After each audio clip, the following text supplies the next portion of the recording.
오늘은 세상 속에 거하는 하나님의 사람 그 두 번째 시간으로 함께 말씀을 나누기 원합니다. 우리는 지난주 소돔 땅의 멸망과 롯의 가족 구원에 대하여 함께 말씀을 살펴보았습니다. 소돔이라는 세상 속에서 하나님의 사람답게 사는 것이 무엇인지 성도의 삶의 목적에 대하여 함께 말씀을 나누었습니다. 오늘 본문에서는 아브라함이 24년 전 애굽에서 저질렀던 것과 똑같은 실수를 반복하게 됩니다. 먼저 오늘 본문 함께 보겠습니다. 1절부터 8절 말씀을 보면 아브라함의 잘못을 바로잡는 하나님에 대해서 설명하고 있고 9절부터 13절에서는 아비멜렉의 질책과 아브라함의 변명에 대하여 14절부터 16절까지는 아비멜렉이 파혼에 대한 어마어마한 물질적 보상을 주는 부분에 대해서 말하고 있습니다. 18절 마지막 절까지는 아브라함을 통해서 주어진 축복에 대해서 이야기하고 있습니다. 먼저 1절부터 8절까지 말씀을 보면 아브라함이 24년 전에 행했던 실수처럼 똑같이 아비멜렉에게 자기 아내 사라를 누이라고 속이고 아비멜렉에게 자기 아내 사라를 시집을 보냅니다. 여러분 생각해 보실 것은 사라가 아주 예뻤기 때문에 그랄 땅의 왕이었던 아비멜렉이 사라를 와이프로 자기 아내로 맞이했을까요? 아마 그렇지는 않을 것입니다. 사라 또한 나이가 많은 사람이었기 때문에 젊은 여자라기보다는 나이가 많이 지극히 든 중년 이상의 여성이었는데 아비멜렉은 무엇 때문에 사라를 아내로 맞이하게 되었을까요? 아마 우리가 창세기에서 봐서 알겠지만 아브라함이 자기 조카 롯을 구하기 위해서 메소포타미아의 4개의 연합군의 왕과 싸워서 자기 조카 롯을 구해냈던 이야기가 아마 고대 근동에 다 퍼져 있었을 것입니다. 특별히 가나안 일대에서는 아브라함은 단순 족장이 아니라 큰 대국과 맞서 싸워서 이겼던 위대한 힘있는 족장으로 소문이 나 있었기 때문에 아브라함의 소문을 듣고 그와 정략적으로 결혼을 제안한 것입니다. 어쩌면 당연한 세상적인 가치관이겠죠. 하지만 아브라함은 이 아비멜렉을 속이게 됩니다. 이 사건 때문에 하나님께서 아비멜렉에게 나타나서 그에게 경고하십니다. 다음 9절부터 13절 말씀을 보면 이 사건에 대해서 아비멜렉 자체는 깨끗한 마음과 깨끗한 손으로, 즉 정당한 방법으로 아브라함과 정략적인 결혼 관계를 맺으려고 했었는데 아브라함과 사라가 자신을 속이게 되었다는 것을 알게 되고 억울한 아비멜렉은 아브라함에게 왜 나를 속이게 되었느냐에 대해서 이야기하게 됩니다. 이렇게 말하면 아비멜렉은 정말 억울한 거죠. 일반적인 도덕적인 합법적인 절차를 밟아서 혼인을 했을 뿐인데 꿈에 하나님의 계시를 통해서 그가 속았다는 것을, 남의 아내를 자신의 아내로 데려왔다는 것을 알게 됩니다. 그런데 문제는 아브라함의 태도에 있습니다. 동일한 잘못을 합리화하면서 아브라함이 변명을 합니다. 아브라함은 자신들이 하나님의 부름을 받고 여기저기 떠돌아다닐 때에 자기 아내 사라와 다른 땅에 가게 되면 당신은 나의 동생이라 하고 당신 나를 오랍이라고 불러라고 둘이 이렇게 입을 맞춰서 가는 곳마다 이 얘기를 하게 되노라고 얘기를 합니다. 여러분 만약 오늘 이 사건 말고 아브라함이 또 다른 지역에서 낯선 지역에서 다른 왕을 만나 또 이렇게 정략 결혼에 들어오게 된다면 아브라함과 사라는 똑같이 동일한 죄를 지었을지도 모릅니다. 14절 16절 말씀에 보면 아브라함의 명예를 위해서 또 사라가 파혼당한 것에 대해서 파혼에 대한 물질적 보상으로 이 아비멜렉 왕이 막대한 재산을 그에게 보상을 합니다. 그리고 17절 18절 말씀에서는 하나님께서 아브라함과 아비멜렉 사이를 중재하시는데 어떻게 하나님께서 아브라함을 소개하시냐면 저는 선지자라. 그랄 땅의 왕이었던 아비멜렉이 봤을 때 아브라함은 그냥 일개 힘 좀 쓰는 싸움 좀 잘하는 족장밖에 되지 않지만 하나님께서는 그에게 아브라함을 나의 선지자라고 소개함을 통해서 아브라함의 입지를 하나님께서 올려주십니다. 그리고 아비멜렉 집안에 언제부터 출산이 되지 않았는지에 대해서 명확하게 나와 있지 않지만 아마 아비멜렉의 아내와 그의 여종들의 태의 문이 닫혔다라고 성경에 나와 있는 거 보면 아마 아비멜렉과 그의 부인들 사이에서 생식기적인 어떤 문제가 생겼기 때문에 임신이 되지 않았던 것 같습니다. 오늘 이 사건에서 하나님은 아브라함으로 하여금 아비멜렉 왕을 위에서 중보하며 기도하게 함을 통해서 이 아비멜렉 집안에 있었던 태의 문이 닫혔던 문제를 하나님께서 해결해 주시는 사건의 본문이 바로 오늘 우리가 읽었던 창세기 20장의 내용입니다. 우리는 오늘 읽었던 이 본문 말씀을 통해서 숨겨져 있는 하나님의 말씀을 반드시 찾을 수 있어야 합니다. 저는 이 말씀을 세 가지 중요한 핵심으로 요약해 보았습니다. 먼저 첫 번째, 반복되는 성도의 죄악에 대해서 말하고 있습니다. 아브라함은 가는 곳마다 특별히 그가 하나님의 부름을 받고 가나안 땅에 도착했지만 여러 가지 상황상 또 흉년 때문에 그는 애굽 땅으로 내려가게 되면서 하나님께서 요구치 않았던 애굽 땅에 내려가게 되면서 자기 아내 사라를 동생 누이라고 속이면서 사라를 자기 아내를 다른 왕에게 남자에게 아내로 줘버립니다. 자, 만약 아브라함이 이 사건을 통해서 잘못된 죄악의 반복이 되는데 이 부분을 극복하지 못한 마음의 문제, 이것이 잘못이라고 인식하지 못한 그의 태도의 문제에 대해서 말씀하고 있습니다. 우리 사람들은 어떤 사건을 통해서 경험하게 되고 알게 되고 또 느끼게 되면서 결단을 하게 됩니다. 일단 그 사건에 대해서 지식적으로 알아야 됩니다. 그리고 두 번째, 정서적으로 느껴야 합니다. 그리고 마지막 세 번째, 의지적으로 결단해야 합니다. 하지만 오늘 본문에서 아브라함은 똑같은 잘못과 사건이 반복된다는 것을 통해서 하지만 오늘 본문에서는 똑같은 잘못과 사건이 반복된다는 것을 통해 지식적으로 배우지 못했다는 것을 증거합니다. 그리고 정서적으로 여전히 그 사건을 마음속 깊이 받아들이지 못했다고 말합니다. 그리고 또 하나 마지막으로 의지적으로 바꾸거나 극복하려는 노력이 전혀 없었다는 것을 말하고 있습니다.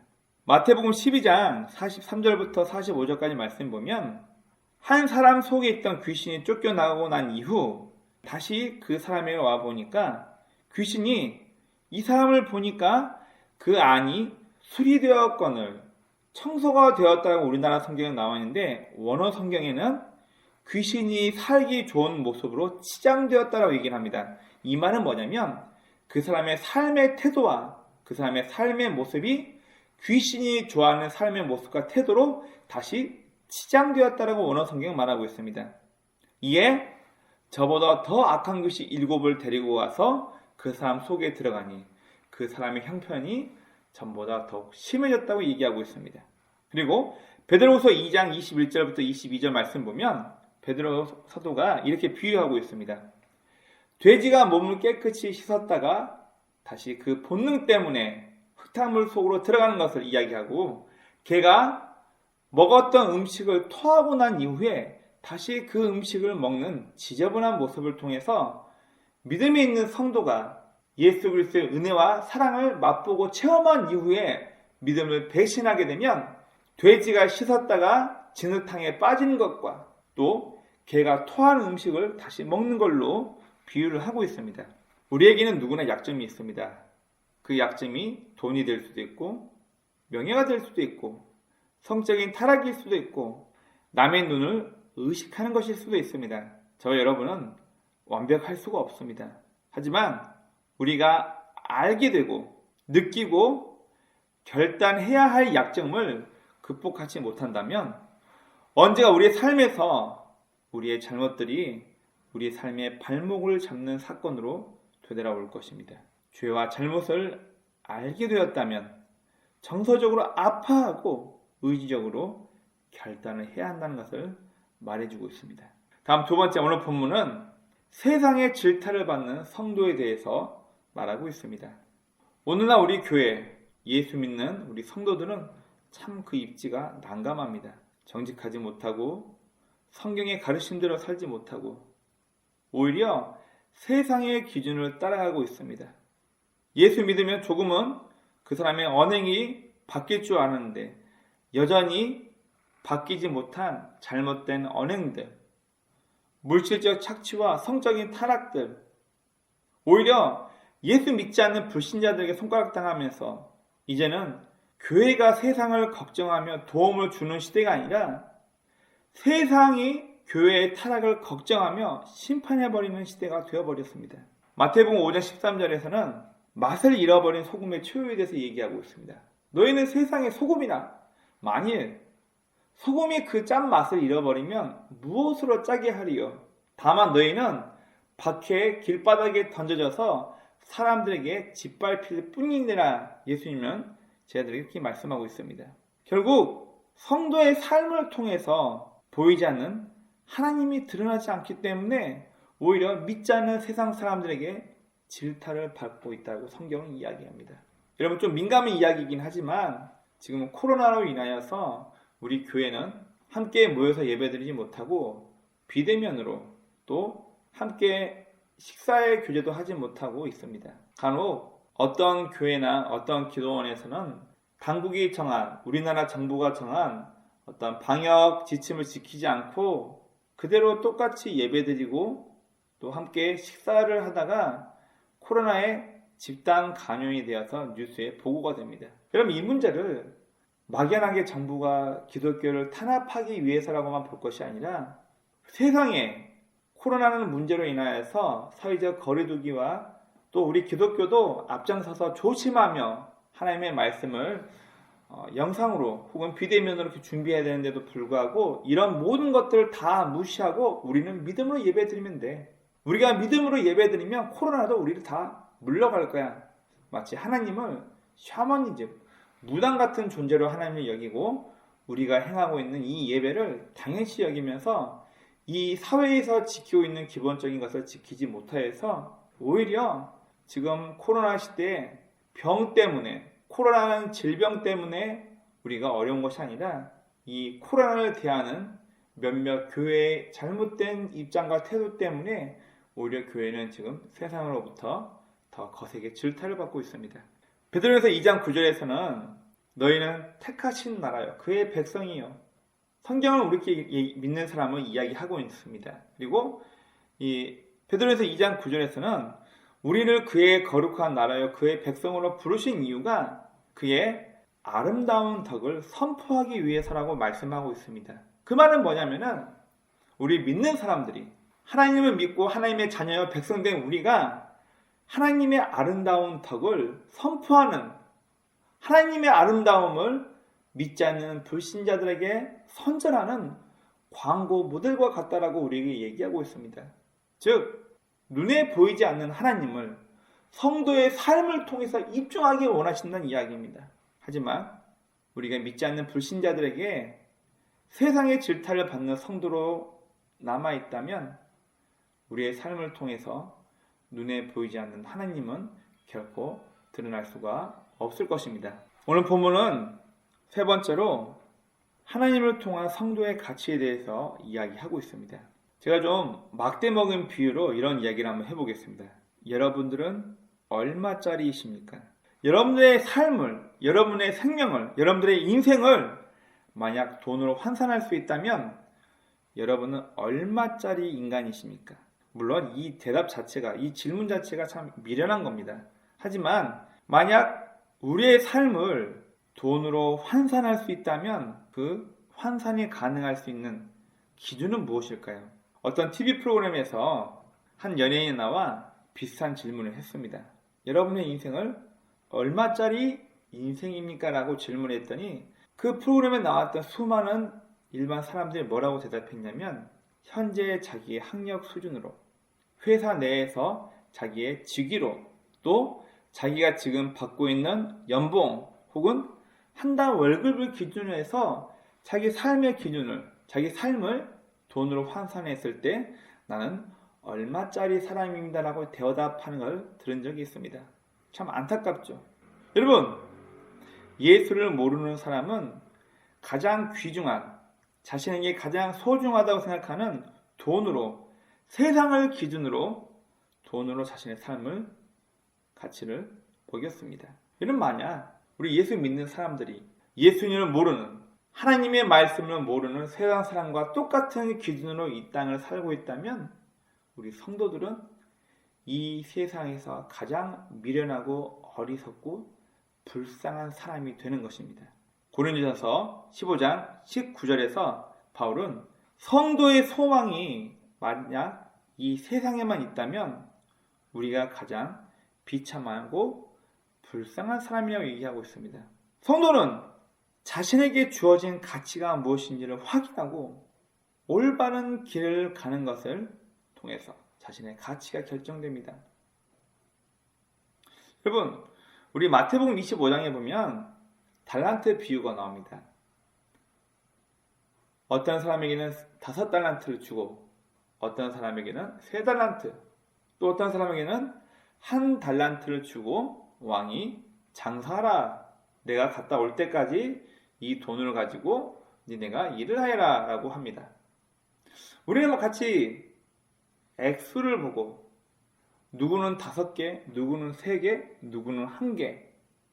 여러분, 성경에서 말하는 기준은 무엇인가 많이 받았고 무엇인가 많이 소유하고 있다는 것이 아니라 하나님 나라의 의의 개념은 각자에게 주어진 길을 올바르게 가는 것을 의라고 얘기합니다. 여러분, 아브라함 시대의 의인과 노아 시대의 의인과 지금 21세기를 살아가는 우리들 사이에서 의인을 비교했을 때 누가 더 진짜 의인이라고 답하실 수 있습니까? 기준점이 달라요.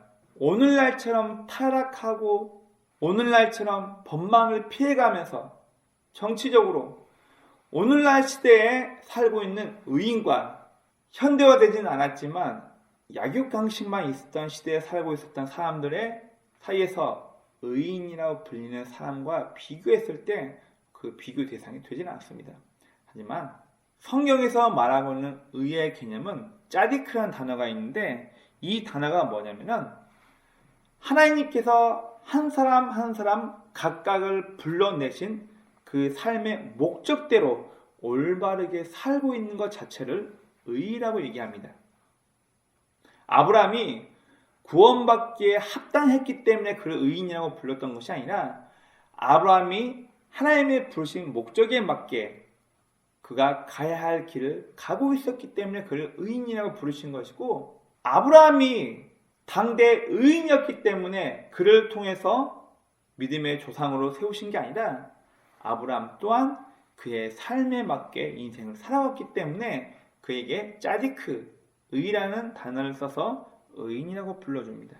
하나님은 우리들 각각을 부르신 확실한 목표가 있습니다.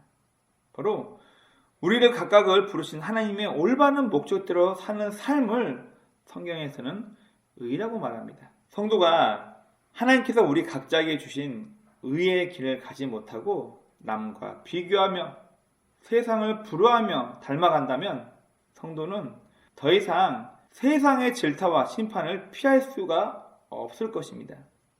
이런 성도를 통해서는 눈에 보이지 않는 하나님이 드러날 수가 없는 것입니다.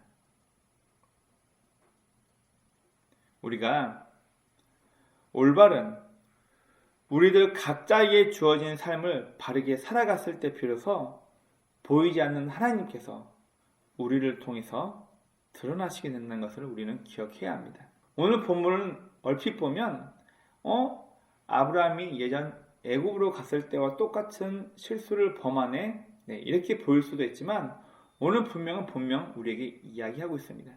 오늘 본문은 반복되지 말아야 할, 언젠가 극복해야만 하는 성도의 죄악에 대해서 얘기하고 있고, 더 이상 성도가 믿지 않는 세상 불신자에게 질타받아서 안 된다는 것을 얘기하고 있으며, 성도는 하나님을 통해서 자신의 삶의 가치가 결정된다는 것을 우리에게 말해주고 있습니다.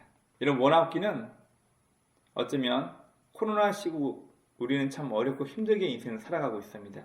우리의 삶을 통해서, 우리 이웃들에게 보여주는 우리의 언행을 통해서, 내 가족과 내 일터에서 보여주는 나의 삶을 통해서 우리 하나님이 드러나길 소망합니다. 오늘도 가정에서 하나님 방법대로 살아가시길 소망합니다. 여러분이 일하는 일터에서도 하나님의 방법대로 살아가시고, 여러분들을 만나고 알고 있는 사람 앞에서도 하나님 방법대로 살아갈 수 있는 저와 여러분이 되시길 주의 이름으로 축원합니다.